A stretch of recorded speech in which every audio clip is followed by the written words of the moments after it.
नमस्कार. एखाद्याचा दुधाचा व्यवसाय खूप मोठ्या उंचीवर गेला आणि चांगला प्रॉफिट जनरेट करतोय. तुम्हाला काय वाटतं? तो अपघाताने गेलाय का? चुकून गेलाय का? किंवा आपोआप त्याची ग्रोथ झाली का? तर बिलकुल नाही. मित्रांनो, त्यासाठी जाणीवपूर्वक प्रयत्न केले गेले म्हणून तो व्यवसाय एका वेगळ्या लेवलवर जाऊ शकतो. मित्रांनो, तुम्ही याविषयी कधी विचार केलाय का की तुम्ही पूर्ण वेळ देऊन, पूर्ण पैसा लावून, कुटुंबाची सर्व लोक कामं करून त्या ठिकाणी तुमच्या व्यवसायात जर वाढ होत नसेल तर मित्रांनो काहीतरी चूक होतीये. ही गोष्ट लक्षात घ्या आणि थोडं थांबा. तुमच्या गाडीला कुठेतरी उटी लागलेली आहे का किंवा गाडी तुमची गिअर मध्ये आहे का, हे जोपर्यंत तुम्हाला लक्षात येत नाही तोपर्यंत तुमची प्रगती होणार नाही. योग्य ती माहिती तुमच्याकडे असणं गरजेचं आहे, तरच प्रगती होऊ शकते. कारण 24 तास काम करून सर्व पैसा लावून जर तुम्हाला योग्य तो प्रॉफिट होत नसेल तर मग तुम्ही का कष्ट करताय? जर तुम्हाला योग्य तो मोबदला मिळत नसेल तर तुम्ही फक्त जगण्यासाठी काम करताय का? तुमच्या गरजा भागवण्यासाठी काम करताय का? मित्रांनो, थोडा पुढचा विचार करा, थोडा लांबचा विचार करा. आणि जर तुमचा व्यवसाय पुढे एका वेगळ्या उंचीवर जर न्यायचा असेल तर त्यासाठी तुम्हाला वेगळा विचार केल्याशिवाय, एक वेगळ्या पद्धतीने विचार केल्याशिवाय तुम्हाला पुढे जाता येणार नाही. त्यासाठी योग्य तो दृष्टिकोन असला पाहिजे, योग्य ती दिशा तुमच्या व्यवसायाला असली पाहिजे, योग्य ती माहिती, तंत्रज्ञान तुम्ही आत्मसात केलेलं आहे का? आणि असं जर असेल तरच तुम्ही त्या व्यवसायामध्ये पुढे जाऊ शकता, अन्यथा ते होणार नाही. त्याचा नाद सोडून द्या. जर तुम्हाला या व्यवसायामध्ये, दुधाच्या व्यवसायामध्ये पुढे जायचं असेल तर त्याचे प्रयत्न केले पाहिजे, त्याचं नियोजन केलं पाहिजे आणि ह्या सर्व गोष्टी होतील. तुम्हाला एकदा या व्यवसायामध्ये क्लॅरिटी आली की मला काय करायचं आहे, मी सध्या कुठं आहे, किती भांडवल लावू शकतो, माझी बाजारपेठ कुठं आहे, तिथली गरज काय आहे आणि मी ते किती प्रमाणात एक ओरिजिनल किंवा कसलेही भेसळ विरहित पदार्थ कशा पद्धतीने त्या मार्केटला देऊ शकतो, याचा जर विचार केला तरच तुम्ही लॉंग लाईफ बिझनेस मध्ये टिकू शकता. अदरवाईज तुम्ही या व्यवसायातून बाहेर पडा. हा माझा तुम्हाला अतिशय कळकळीचा आणि योग्य तो सल्ला राहील. जर तुम्ही बदल करण्याचा जर विचार करत असाल तर तुम्हाला तांत्रिक बाबी समजून घेणं अतिशय आवश्यक आहे. अन्यथा आजकाल या व्यवसायामध्ये टिकून राहणं अतिशय अवघड आहे. आणि जर तुम्ही प्राथमिक स्टेजला जर काम करत असाल, फक्त धारा काढा आणि दूध देऊन घाला आणि दुसऱ्याच्या मनमानी कारभाराला जर बळी पडणार असाल तर तुम्ही हा व्यवसाय का करताय? स्वतःला जरा प्रश्न विचारला? आणि जर विचारला नसेल तर नक्की आता या संदर्भात विचार करा. मित्रांनो, मी नेहमी सांगत असतो, तुमच्याकडे अगदी 10 ते 20 लिटर जरी दूध असेल तरी त्यामधून तुम्ही 15 ते 20 हजार रुपये सहजतेने कमवू शकता. परंतु त्यासाठी तो दृष्टिकोन हवा आहे. मित्रांनो, एक विचार तुमचं लाईफ बदलू शकतो, परंतु तो जो विचार डोक्यात जर आला नाही आणि नुसता डोक्यात विचार करून उपयोग नाही, तो विचार आल्यानंतर तो अंमलात आणणं सुद्धा तितकंच गरजेचं आहे. अदरवाईज नुसता विचार करून तुम्ही मोठे होणार नाही. कारण पहिली गोष्ट, एक चांगला विचार करणं, तो अंमलात आणणं, सातत्याने त्यावर काम करणं, हे तुमच्या व्यवसाय वाढीसाठी एकमेव तंत्रज्ञान असेल आणि त्यावर तुम्ही काम करणं ही महत्वाची गोष्ट आहे.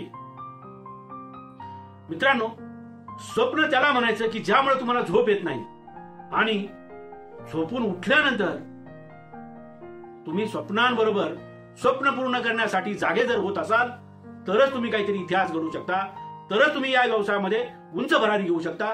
अन्यथा तुम्हाला सातत्याने नुकसानीस सामोरं जावं लागेल. जर तुम्हाला यशस्वी दूध व्यवसाय जर करायचा जर असेल तर तुम्हाला योग्य त्या प्रशिक्षणाशिवाय, योग्य त्या तांत्रिक माहितीशिवाय, योग्य त्या माणसाकडून जर ही माहिती मिळाली, शास्त्रशुद्ध पद्धतीने जर तुम्ही हा व्यवसाय करायचा विचार करत असाल तर तुम्हाला त्या गोष्टी आत्मसात केल्या पाहिजे. दुसरी एक अत्यंत महत्वाची गोष्ट म्हणजे या व्यवसायामध्ये चुकीच्या लोकांनी सुद्धा खूप एंट्री केलेली आहे की ज्या लोकांचा डेअरीमध्ये कसलाही अनुभव नाही, कसलंही शिक्षण नाही, अशी लोक सुद्धा या ठिकाणी प्रशिक्षण देत आहेत. त्यामुळं प्रशिक्षण घेताना तुम्ही आवश्यक त्या व्यक्तीचा शैक्षणिक दर्जा काय आहे हे माहिती असू द्या. असं जर केलं नाही तर तुमची त्या ठिकाणी फसवणूक होऊ शकते. नवे कितीतरी लोकांची फसवणूक झालेली आहे. मित्रांनो, आजच्या ह्या छोट्याशा व्हिडिओमधून तुम्हाला बऱ्याचशा गोष्टी लक्षात आल्या असतील. व्हिडिओ छोटा आहे, परंतु तुम्हाला योग्य ते मार्गदर्शन, योग्य ती दिशा यामधून मिळेल असं मला वाटतं. कारण दिशा जर चुकली तर तुम्ही चुकीच्या दिशेने कितीही प्रयत्न केले तर योग्य ठिकाणी पोहोचू शकत नाही. कारण क्लॅरिटी नसेल, दिशा नसेल तर फिरून फिरून तुम्ही त्या ठिकाणी भोपळे चौकात येणार. त्यासाठी व्यवसाय पुढे जाण्यासाठी क्लॅरिटी असणं गरजेचं आहे. आणि ही क्लॅरिटी तुम्हाला ज्ञानामधून येईल, टेक्निकल नॉलेज मधून येईल. आणि या टेक्निकल नॉलेज किंवा व्यवसाय वाढीसाठी तुम्ही या गोष्टी अंमलात आणणं, टेक्निकल सपोर्ट घेणं, कन्सल्टन्सी घेणं, त्या संदर्भातली प्रशिक्षण घेणं, ट्रेनिंग घेणं अतिशय आवश्यक आहे. मित्रांनो, आज मी इतकं सांगेन. मला जरूर फीडबॅक द्या, खाली कमेंट करा. आणि वैयक्तिक तुमच्या व्यवसाय वाढीसाठी तुम्ही मला निश्चितपणे संपर्क करू शकता. तुम्हाला योग्य ते मार्गदर्शन दिले जाईल. धन्यवाद.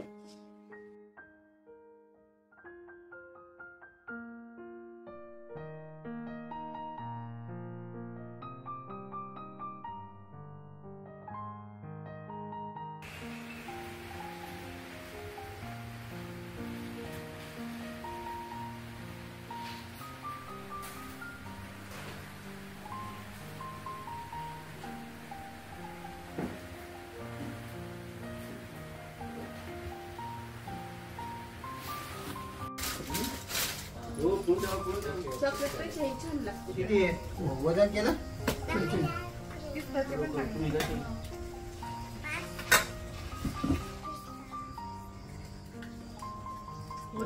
बाद झाले त्यामुळे तुम्ही विकत आणून खाण्यापेक्षा असं करून खाल्लं तर समाधान होईल. थोडी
आता 1 किलोचं साधारणपणे 33%